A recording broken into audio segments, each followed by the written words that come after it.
Mr. Valentine Part 13, a Miraculous Ladybug Fanfiction.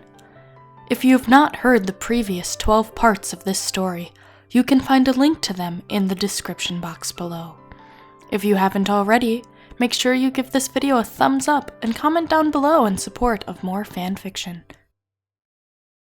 Marinette climbed up the ladder in her bedroom, confused at the tapping noises coming from the roof. To her surprise, she found Cat Noir pacing back and forth, weaving his way between the furniture on the small balcony. It was 7 in the morning, and she could tell time had made him restless.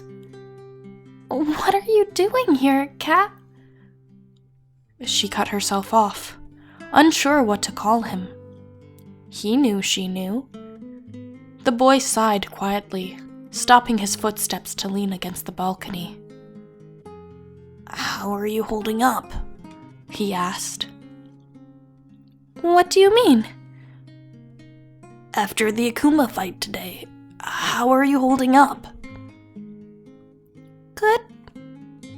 You?" "Good." "That's good." It was awkward. The wind was making more noise than their conversation, echoing how uncomfortable Marinette was as she stood in the chilly February air. "How long are you going to keep that mask on, Adrian?" she asked. He ran his fingers through his hair and sighed, succumbing to her suggestion. A mumble later, and he was back to his civilian self, looking like a model as he leaned back. "So you know," he said. "Kind of hard to miss." "Will you keep it a secret?" She gave him a small smile. "Yes." Adrian hesitated a moment before taking a few steps forward. "You know about that girl I like, right?" "Ladybug?" He froze before chuckling to himself. "That obvious, huh?" "I think the only person who can't see it is Ladybug herself," Marinette confessed, feeling the irony make itself at home on her shoulders. "Do you..." He hesitated before continuing. "Do you think I have a chance?" "With Ladybug?" "Yeah." "Why are you asking me?" Adrian shifted his weight from side to side. "Well, you kind of know what it's like to date me, so, you know, do you think..." He cleared his throat. "Do you think she'd like me? If she ever gave me a chance?" Marinette couldn't help but smile. Even bashful, embarrassed Adrian Agreste was charming. "Yes," she said. "She'd be a fool not to." "What could I do better?" "As a boyfriend?"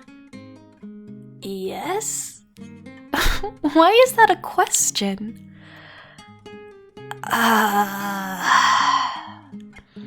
A moment later, they were laughing at Adrian's hesitation. "You know you're Mr. Perfect, right?" Marinette said, shaking her head instead of rolling her eyes. "I mean, I told her I was Mr. Valentine. Perfect is too much pressure." She knew that if he were wearing his mask, the sentence would be followed by a wink. "Are you seeing her tonight?" "We don't have plans." "Good. Give her some space." He deflated at her words. "So, you really don't think she likes me?" "No. I think finding out you're her partner was a lot to take in, and she doesn't need anything more for today. I should know. I can relate." He chuckled and shrugged. "You're right. Thanks for the pep talk, Marinette." "Anytime. See you tomorrow?" "Yeah. See you then." He transformed before jumping to the neighboring rooftop. Marinette would have a hard time explaining to her parents as to how he got inside in the first place, and the last thing she wanted was a stampede of aggressed fans at her door as soon as he stepped outside. "Marinette," Tiki began, joining her as she washed her face. It was bedtime now, and she was ready for sleep after a long day. "I know. You say that, but I don't see the results." "I haven't told him who I am yet. Besides, Cat Noir, or Adrien, is fine. You saw how he reacted. He was calm in front of Ladybug, and he didn't freak out in front of me. He'll be okay. We'll be okay." The Kwami didn't respond, choosing instead to settle into her bed in Marinette's nightstand. The air between them was peaceful nonetheless, and soon enough she joined her, closing her eyes and waiting for sleep to come. Marinette slept well, all things considering. The dreams were a bit lucid, and she felt a little foggy when she woke up. She'd gone to bed early, so it didn't surprise her that she had an hour before her alarm went off. Perhaps she'd take advantage of the opportunity to relax for once. "Tiki?" she whispered. "Yes." Her little partner's voice was heavy with sleep. "Spots on?" "Why is that a question?" she asked as she got pulled into Marinette's Miraculous. Marinette bit back a smile as the warmth enveloped her. She didn't have anything in particular to do, so she felt bad for using her powers for personal reasons. Soon enough, she was on the roof of Notre Dame, just in time for daybreak. The air was chillier than anticipated, but she didn't mind. It was peaceful, much more peaceful than she'd been able to enjoy over the last few weeks.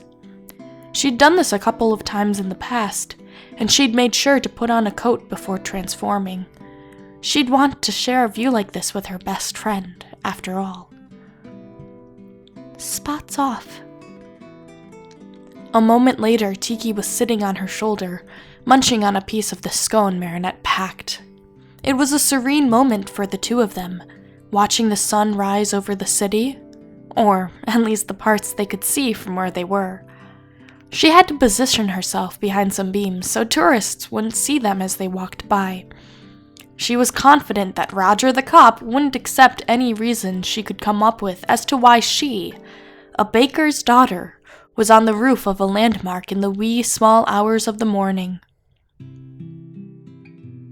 "So you're sure I can't tell him?" Marinette said, handing the last piece of her breakfast to Tiki. "You know the rules. It's up to you and your honor, and Ladybug is notorious for integrity." "Yes, but aren't he and I in some form of, I don't know, solidarity?" "Of course you are. You're partners." "That's just it. If I know and he doesn't, the balance is upset."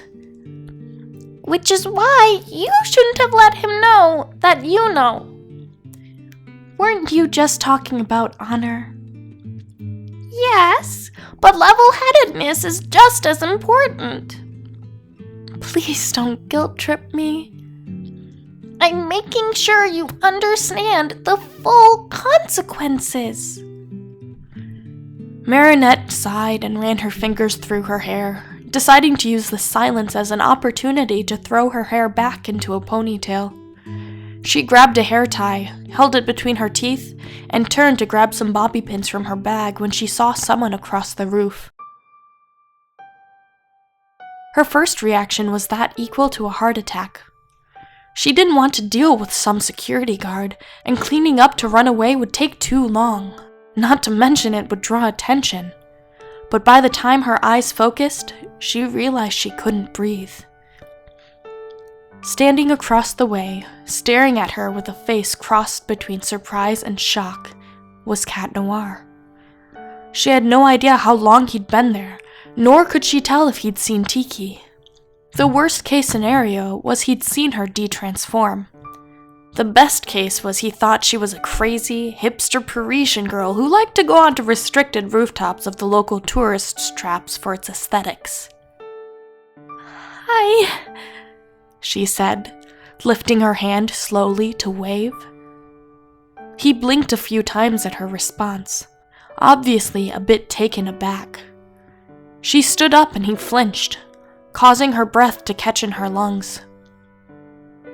He'd be okay with this, right? He'd be okay that Ladybug was Marinette Dupeng Chang, right? "You okay?" she asked. "I'd say that this makes sense, but it doesn't." His voice was hoarse. "This doesn't make sense. I've been reeling over this since you got here. But..." He couldn't finish his sentence, and Marinette didn't want him to. This was scary. This was the closest thing to fear that she'd felt in a long time, despite her worry about him getting hurt yesterday. This was a life-altering moment, but the peace of the morning muddled her response. "I'm sorry." It was all she could say. She could tell he was hurt. He wasn't angry, but his hurt might be more painful for her than for him. Marinette knew she betrayed him somehow. She did everything right, but she still betrayed his trust. Vomit teased the back of her throat as Cat Noir stepped closer. What else was there to say? He could only be upset with her. She held her breath when he stopped in front of her, flinching as he put his hand on her shoulder. "Okay." It was all he said. Okay? Yeah. Okay. Okay. She exchanged glances with Tiki, unsure what else to do. "I'll see you in school, okay?" Cat Noir said, stepping back to leave. Yeah. See you then." It was her and Tiki now, standing on the roof of Notre Dame, exchanging somewhat confused glances with the other. Her Kwame shrugged, and Marinette stared at the spot Cat Noir leapt from, making sense of what happened over the last 6 minutes. "Well," Tiki said, "I guess it's time for school, huh?" "Yeah," she sighed. "I guess it is." Thank you so much for listening. Part 14, the final part, is on its way. In the meantime, check out this other playlist for more fanfiction videos. I'll catch you next time.